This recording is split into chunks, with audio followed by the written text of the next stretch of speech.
है। जिसके बाद वो एक ट्यूशन सेंटर खोलता है जहाँ पर पढ़ाई में कमजोर लड़कों को वो नंगी लड़कियां पढ़ाई करवाने लगती हैं, जिससे लड़कों का फोकस पढ़ाई में ज्यादा रहता है, क्योंकि जब वो लड़के क्वेश्चन का सही जवाब देते हैं तो वो लड़कियां उन्हें अपने बब्बे दिखाती हैं। अब राका रंगीला का ये कोचिंग सेंटर का बिजनेस बहुत अच्छा चल जाता है और वो उससे बहुत सारे पैसे भी कमा लेता है। इसके बाद हम बब्बेश्वरी को देखते हैं जो कि राका रंगीला के पास आती है। फिर वो उसे बताती है कि मैं एक जर्नलिस्ट हूँ और मुझे तुम्हारे बारे में जानकारी चाहिए। इस पर राका रंगीला कहता है कि मैं वैसे तो इंटरव्यू नहीं देता, लेकिन अगर तुम जैसी पटाखा लड़की मेरे लिए घोड़ी बन जाएगी तो मैं तुम्हें सब कुछ बता दूंगा। फिर वो उससे पूछता है कि तुम्हारे बॉयफ्रेंड का क्या नाम है, जिस पर बब्बेश्वरी कहती है कि उसका नाम मांगीलाल मुर्दाबाद है और वो एक बहुत बड़ा आदमी है। अब राका रंगीला उसे इंटरव्यू देने के लिए मान जाता है और कहता है कि आज रात को तुम मुझे 10 बजे आकर मिलना। फिर रात को जब बब्बेश्वरी इंटरव्यू के लिए तैयार हो रही होती है तभी वहाँ पर मांगीलाल आता है और उसे कहता है कि चलो जल्दी से गचागच करते हैं, लेकिन बब्बेश्वरी उसे मना कर देती है और कहती है कि मुझे 10 बजे किसी का इंटरव्यू लेने जाना है, इसलिए मैं तुमसे बाद में मिलूंगी। इसके बाद वो राका रंगीला के पास इंटरव्यू लेने जाती है, लेकिन वहाँ पहुंचकर वो देखती है कि राका रंगीला तो सभी लड़कों को नंगा करके वहाँ पर रेस लगवा रहा होता है। फिर वो बब्बेश्वरी को देखकर कहता है कि तुम भी जल्दी से अपने कपड़े उतारो। बब्बेश्वरी उसे मना कर देती है और कहती है कि मैं ये सब नहीं करने वाली, मैं तो यहाँ पर सिर्फ इंटरव्यू लेने आई हूँ। फिर वो जैसे ही अपने सवाल पूछने लगती है तभी राका रंगीला उसके सामने पूरी तरह नंगा हो जाता है। अब उसका बड़ा सा घोड़ा देखकर बब्बेश्वरी घबरा जाती है और वहाँ से भाग जाती है। फिर अगली सुबह चंपक उनके पास आता है और कहता है कि कॉलेज फीस जमा कराने के लिए हमारे पास सिर्फ कुछ ही दिन बचे हैं और हमें अभी भी $1200 की और जरूरत है।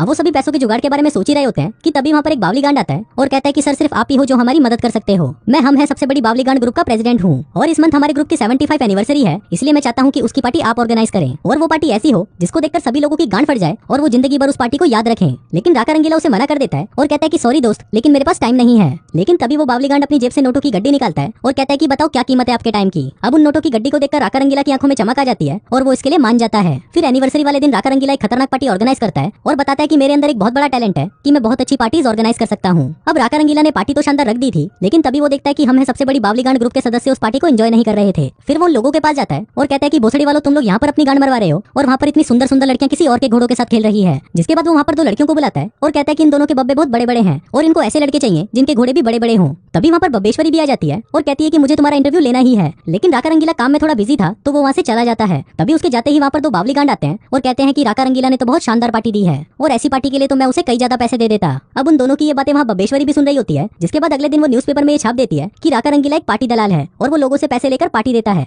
अब धीरे धीरे ये बात पूरे कॉलेज में फैल जाती है, जिससे राका रंगीला को बब्बेश्वरी पर बहुत गुस्सा आता है और वो कहता है कि इस साली बब्बेश्वरी ने तो मेरी पूरी इमेज खराब कर दी, मुझे तो विश्वास ही नहीं होता कि वो मेरे बारे में ये सब भी लिख सकती है। लेकिन कुछ ही देर बाद वो देखता है कि उसकी इस खबर से उन लोगों को लगातार कॉल्स आने लगते हैं जो उन्हें मुंह मांगी कीमत देने को तैयार थे अपने यहाँ पर पार्टी करवाने के लिए। फिर चमन उसे बताता है कि इस लड़की की वजह से ही पूरा कॉलेज सिर्फ तुमसे ही पार्टी करवाना चाहता है, जिसका मतलब अब तुम्हारे पास पैसों की बाढ़ आने वाली है। अब ये सुनकर राका रंगीला खुश हो जाता है और वो बब्बेश्वरी को इंटरव्यू देने के लिए मान जाता है। वो कहता है कि कल रात एक फंक्शन है, अगर तुम वहाँ पर आ जाती हो तो मैं तुम्हें इंटरव्यू दे दूंगा। फिर इसके बाद हम देखते हैं कि राका रंगीला एक से बढ़कर एक खतरनाक पार्टीज देने लगता है, जिससे उसके पास इतना पैसा आ जाता है कि वो अगले 3 साल तक भी यहाँ पर आराम से रह सकता है। तभी वहाँ पर भूपेंद्र पुसिया आता है जो कि एक ट्यूब से गांजा मारने की कोशिश कर रहा था। तभी चमन उसे देख लेता है और उसे कहता है कि तुम्हें ये कहाँ से मिला। भूपेंद्र कहता है कि मुझे ये तुम्हारे सामान में पड़ा मिला, लेकिन इससे तो कुछ हो ही नहीं रहा। तभी चमन कहता है कि अबे चूतिया, ये गांजा मारने के लिए नहीं है, बल्कि इसमें तो मैं मुट्ठ मारता हूँ। वहीं दूसरी तरफ हम बब्बेश्वरी और मांगीलाल को देखते हैं जो कि गचागच मचा रहे होते हैं, लेकिन मांगीलाल का 10 सेकंड में ही शीघ्र पतन हो जाता है, जिससे वो बब्बेश्वरी को संतुष्ट नहीं कर पाता। फिर जब वो उठकर वहाँ से जाने लगता है तो उसकी छोटी लुल्ली देखकर बब्बेश्वरी की हंसी छूट जाती है। फिर उसी रात जब राका रंगीला एक पार्टी में था तो उसे बब्बेश्वरी की चिट्ठी मिलती है जो उसे आज रात अपने घर पर डिनर के लिए इनवाइट करती है। अब राका रंगीला को उसमें कुछ गड़बड़ तो लग रही थी, लेकिन वो फिर भी डिनर के लिए उसके घर पर चला जाता है। लेकिन वहाँ पहुंचने पर उसे पता चलता है कि वो चिट्ठी मांगीलाल ने भेजी थी, क्योंकि उसे पसंद नहीं था कि बब्बेश्वरी उसकी पार्टी में जाती है, इसलिए वो बड़े बड़े लोगों के सामने राका रंगीला को नीचा दिखाना चाहता था।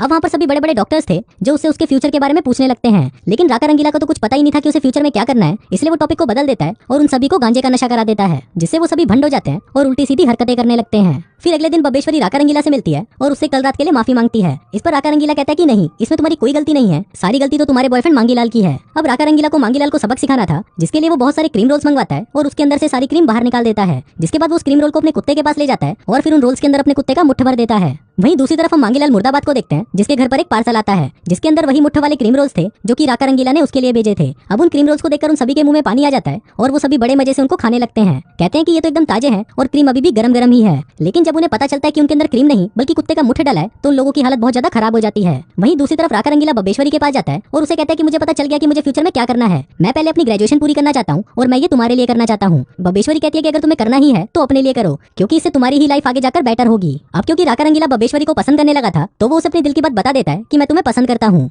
लेकिन वहीं उनकी ये बातें मांगीलाल की एक दोस्त सुन लेती है और फिर वो मांगीलाल को फोन करके बता देती है कि तुम्हारी गर्लफ्रेंड अब राका रंगीला से प्यार करने लगी है। अभी जानकर मांगीलाल को बहुत गुस्सा आता है और वो राका रंगीला से बदला लेने के बारे में सोचने लगता है। फिर उसी रात राका रंगीला बब्बेश्वरी को फोन लगाता है, जहाँ पर उसे पता चलता है कि बब्बेश्वरी तो अपने मंगेतर मांगीलाल के साथ डिनर पर गई है, क्योंकि आज रात उन दोनों की एंगेजमेंट है। अभी सुनकर राका रंगीला का दिल टूट जाता है और फिर वो उसकी यादों में गम भरे गाने गाने लगता है। तभी उसकी एक दोस्त वहाँ पर आती है और उससे पूछती है कि क्या हुआ, तुम सैड क्यों हो। राका रंगीला बताता है कि पहले तो उस कुतिया ने स्टोरी के लिए मेरा इस्तेमाल किया और फिर उस गधे से शादी कर ली। अब राका रंगीला बहुत ज्यादा दुखी था, तो वो अपना गम मिटाने के लिए अपनी दोस्त के साथ ही गचागच करने लगता है। वहीं दूसरी तरफ हम बब्बेश्वरी को देखते हैं, जो कि मांगीलाल के साथ डिनर पर आई होती है। तभी मांगीलाल मौका देखकर उसे प्रपोज कर देता है, लेकिन बब्बेश्वरी अब राका रंगीला से प्यार करने लगी थी, इसलिए वो मांगीलाल को मना कर देती है और वहाँ से चली जाती है। फिर वो वहाँ से सीधा राका रंगीला के पास जाती है, लेकिन वहाँ पहुंचकर वो देखती है कि राका रंगीला तो किसी और लड़की के साथ गचागच कर रहा होता है। अब ये देखकर बब्बेश्वरी का दिल टूट जाता है और वो वहाँ से चली जाती है। वहीं दूसरी तरफ हम मांगीलाल को देखते हैं, जो कि बहुत ज्यादा गुस्से में था और वो कैसे भी राका रंगीला से बदला लेना चाहता था। तभी उसे एक आइडिया आता है और वो चुपके से राका रंगीला की पार्टी में बच्चों को भेज देता है, जिसके बाद वो पुलिस को फोन करता है और उनको बताता है कि राका रंगीला की पार्टी में बच्चे भी हैं जो दारू पीकर भंड हो चुके हैं। अभी सुनते ही पुलिस वहाँ पर पहुंच जाती है और राका रंगीला से कहती है कि हमें खबर मिली है कि छोटे बच्चे यहाँ पर दारू पी रहे हैं। अभी सुनकर राका रंगीला हंसने लगता है और कहता है कि ऐसा तो हो ही नहीं सकता। लेकिन तभी उसकी पार्टी में से 2 बच्चे नशे की हालत में बाहर निकलते हैं, जिसको देखकर पुलिस राका रंगीला को अरेस्ट कर लेती है।